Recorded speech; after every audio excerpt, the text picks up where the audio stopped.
Hello friends, welcome back to another blog of my channel Enter into the Wild। तो आज हूँ 9th January 2026। तो एबे just हमको गोटे खबर मिली जे आम ररुआ पाखापाखी जो बेनीसागर बोली जगह अच्छी से बेनीसागर अंचल रे गोटे दंता हाथी दी जन लोक मारी देछि। आउ मारिदेवा परे खाली मारी नहीं मारिबा परे जो डेड बॉडी सेगुड़ा को जगी भी रही। एबे आसी दिन 10:30 हेलानी एबे सुधा काले से डेड बॉडी गुड़ा को छाड़ीनी। तो वन विभाग कि कौन जो लोकल लोक मैंने अच्छा से भी से डेड बॉडी को माने से हाथी पाखु आनी पारि ना। तो चलतु मुझे जाऊँगी से स्पॉट को आम जाई देखिबा एक्चुअली घटना कौन।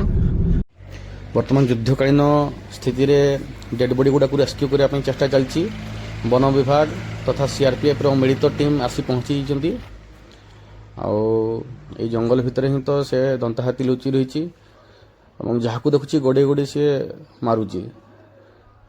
एजावत जी खबर मिलला मत पाखापाखि 5 जन हो गला माने 4 जन को मारी दीची जड़े सिवियरली इंजर्ड ताकू वर्तमान रेस्क्यू करने रेस्क्यू ऑपरेशन चली समय रे किसी एक्चुअल फुटेज मोर हस्तगत होती जोड़ा कि आपन को मु देखौची।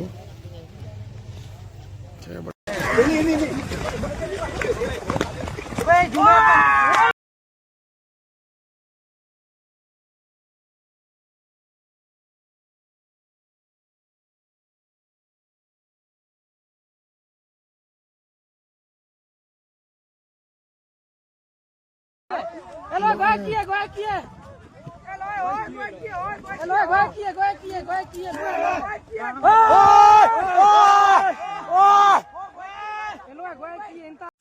हाथी को घोड़िया जो वेस्ट बेंगल रु एसटीएफ टीम आसते सी एसटीएफ टीम रो ये होचंती जने स्टाफ ताको मध्य जो पूर्व वीडियो आपन माने देखिथिले हाथी दड़ी पकईची दंता हाथी थिला पकईकी ताको पूरा दड़ी दीची अंटा फंटा बोधे भांगी जाइची। पूर्व वीडियो जो आपण माने देखिथिले जो हाथी आक्रमण करथिला ये होचंती से STF West Bengal STF team रो जने मेंबर जहाँ को वर्तमान रेस्क्यू करा जाइची किंतु सीरियस जने माँ रो कांदो आपण सुनी पारुथिबे जार कि 6-7 वर्षर झील को दंता हाथी दड़ी दीची एवं ये विभत्स दृश्य आपण मानकू डायरेक्ट देखी हेबनी तेणु वीडियो को ब्लर कराई ग्राफिक कंटेंट अच्छी तेणु ब्लर कर दिया माने एते भयंकर आक्रमण थिला सेटा इमेजिन बाहर माने छुआ को माने माडी की पूरा 2 फाड़ कर दीची हाथी। तार किछि बाट परे जने से ग्रामवासी जने पुरुष लोक को मध्य मारी दीची ताकू एमती मारी एमती माने देहरु मुंड को पूरा अलगा कर दीची। ये जिनस भी आपन को देखी हेब नहीं माने आक्रमण ये देखो जने स्त्री लोक मारिकी दड़ी दीची पूरा सैलानी सकाळू एबे सुधा पाखापाखि 3टा 3:30 हो गलानी 3:30 सुधा सी 4-5 जन को मारी सैलानी एबे सुधा तार फास्ट नहीं कि एबे पर्यंत ये मास 2 मास भीतर 20-23 जन को मारी साराणी।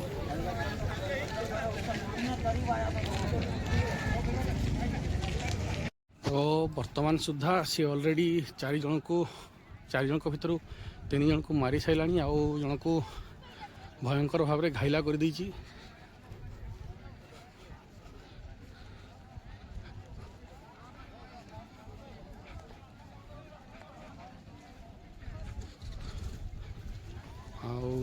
जेसीबी एवं फॉरेस्ट डिपार्टमेंट रो गाड़ी लगे कि चेष्टा चली किंतु हाथी को से जगह घोड़ेवाटा बड़ मुस्किल हो गलानी।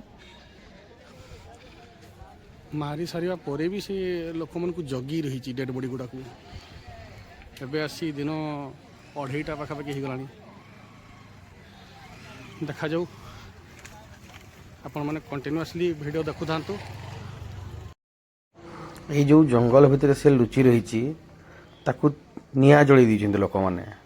ତେଣୁ ସେ ବିରକ୍ତ ହେବା ସ୍ୱାଭାବିକ ଫାର୍ଷ୍ଟ କଥା। ସେକେଣ୍ଡରେ ଏଇ ଜଙ୍ଗଲଟା ବେଶୀ ବଡ଼ ନୁହଁ, ଇଏ ପାଖାପାଖି 500 ସ୍କୋୟାର ମିଟର ଭିତରେ ଏରିଆ ହେବ। ଆଉ ଚାରିକଡ଼କୁ ଘର ଗୁଡ଼ା ସବୁ ଘେରି ରହିଛି। ଆଉ ସେଠି ସବୁ ଚାରିକଡ଼ରେ ଲୋକମାନେ ସବୁ ଘେରି ରହିକି ତାକୁ ପୁଣି ପଥର ମାରାମାରି ପାଟିତୁଣ୍ଡ କରୁଛନ୍ତି। ତେଣୁ ଯାହାଫଳରେ ସିଏ ଆହୁରି ମାନେ ଉଗ୍ର ହେଇ ଉଠୁଛି। ତ ଏଠି କହିବା ପାଇଁ ଗଲେ ମୋତେ ଯାହା ଫିଲ୍ ହେଉଛି ଲୋକଙ୍କର ବି କିଛି ନା କିଛି ଭୁଲ ରହୁଛି। ବନ ବିଭାଗ ବାରମ୍ବାର ମନା କରିବା ସତ୍ତ୍ୱେ ବି ଲୋକମାନେ ଚାରିପଟୁ ଘେରି ରହିଲେ ସେ କେମିତି ଯିବ? ଏଇ ତ ହେଉଛି ଅସୁବିଧା। ଆଉ ଏଇ ଦେଖନ୍ତୁ ଲୋକମାନେ କେମିତି ସେ ହାତୀ ଦେଖିବା ପାଇଁ ସବୁ ଯାଇକି ଯିଏ ଯେଉଁଠି ରାସ୍ତା କଡ଼ରେ ଯାଇକି ଜାମ୍ ହେଇଛନ୍ତି।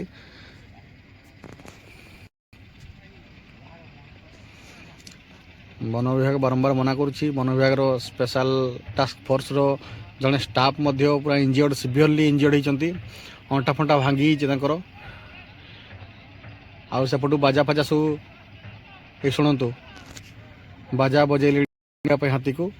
ଆଉ ଲୋକମାନେ ବି ଏଠି ରାସ୍ତା ଉପରେ ତଥାପି ମାନେ ଲୋକମାନେ ଶୁଣୁନାହାନ୍ତି, ଜାମ୍ କରିକି ରହିଛନ୍ତି। ଏପଟେ ଦେଖନ୍ତୁ। ଆଉ ଯଦି ହଠାତ୍ କିଛି କାଜୁଆଲିଟି ହେଇଯାଏ ପୁଣି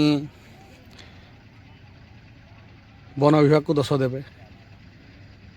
ଏଇଠି ସବୁ ଲୋକମାନେ ଭିଡ଼ କରିଛନ୍ତି। ଜେସିବି ବି ଆସିଛି। ତେବେ ଦେଖାଯାଉ, ଆମେ ଏଇଠୁ ସେଫ୍ ଡିଷ୍ଟାନ୍ସରେ ରହିକି ଦେଖିବା। ଯଦି ବାଇଚାନ୍ସ ହାତୀକୁ ଘଉଡ଼େଇ ପାରିଲେ ତାହେଲେ ସେ ତ ଏବେ ଆସି ଅପରାହ୍ନ 5ଟା ହେଇଗଲାଣି। ଏଯାବତ୍ ହାତୀ 5 ଜଣକୁ ସାରିଲାଣି। 5 ଜଣକୁ କହିଲେ 4 ଜଣକୁ ତାଙ୍କର ପୁରା ଡେଥ୍ ହେଇଯାଇଛି। ଆଉ ଜଣେ ସିଭିୟରଲି ଇଞ୍ଜିଅର୍ଡ଼ ହେଇଛନ୍ତି। ଆଉ ବନ ବିଭାଗ ବି ଚେଷ୍ଟା କରୁଛି, ଝାଡ଼ଖଣ୍ଡ ବନ ବିଭାଗ। ତେବେ ଏଯାଏଁ ହାତୀକୁ ମାନେ ଯେଉଁ ଲୋକେସନରେ ହାତୀ ଥିଲା ସେ ଲୋକେସନରୁ ତାକୁ କାଢ଼ିକି ବାହାରକୁ ଘୋଡ଼ାଇ ପାରିନାହାନ୍ତି ସେମାନେ। ଆଉ ସକାଳ 7ଟାରୁ ବର୍ତ୍ତମାନ ଆସି ଅପରାହ୍ନ 5ଟା ବାଜିଗଲାଣି। ଆମେ ତ ବସିଛୁ। ମୁଁ ପାଖାପାଖି 10ଟା ବେଳେ ଆସିଥିଲି। ସେତେ 10ଟା ପାଖାପାଖି ସୁଦ୍ଧା ସେ 3 ଜଣଙ୍କୁ ମାରି ସାରିଥିଲାଣି। ତାପରେ ପରେ ପୁଣି 2 ଜଣଙ୍କୁ ମାରି ସାରିଲାଣି। ଗୋଟେ ଛେଳି ଗୋଟେ କୁକୁର ଛୁଆକୁ ବି ମାରି ସାରିଲାଣି। ଆଉ ଦେଖାଯାଉ, ଆମେ ଆଉ କିଛି ସମୟ ୱେଟ୍ କରିବା, ତାପରେ ଆମେ ଫେରିଯିବା। ଆଉ କିଛି ଉପାୟ ନାହିଁ। ଆଉ ଝାଡ଼ଖଣ୍ଡ ବନ ବିଭାଗ ତାଙ୍କର କହୁଛନ୍ତି ଯେ ସେ କାଳେ ସନ୍ଧ୍ୟା ବେଳ ବୁଡ଼ିଗଲା ପରେ ମାନେ ତାଙ୍କର କାର୍ଯ୍ୟକ୍ରମ ଷ୍ଟାର୍ଟ କରିବେ। ହାତୀକୁ ଟ୍ରାଙ୍କୁଲାଇଜ୍ କରିବେ କିମ୍ବା ଯାହା କିଛି ବି ତାଙ୍କର ବ୍ୟବସ୍ଥା ସେ କରିବେ। ହାତୀକୁ ଘଉଡ଼ିବା ପାଇଁ କିମ୍ବା ଧରିବା ପାଇଁ ଗୋଟେ ବ୍ୟବସ୍ଥା କିଛି ଗୋଟେ କରିବେ ଆଉ।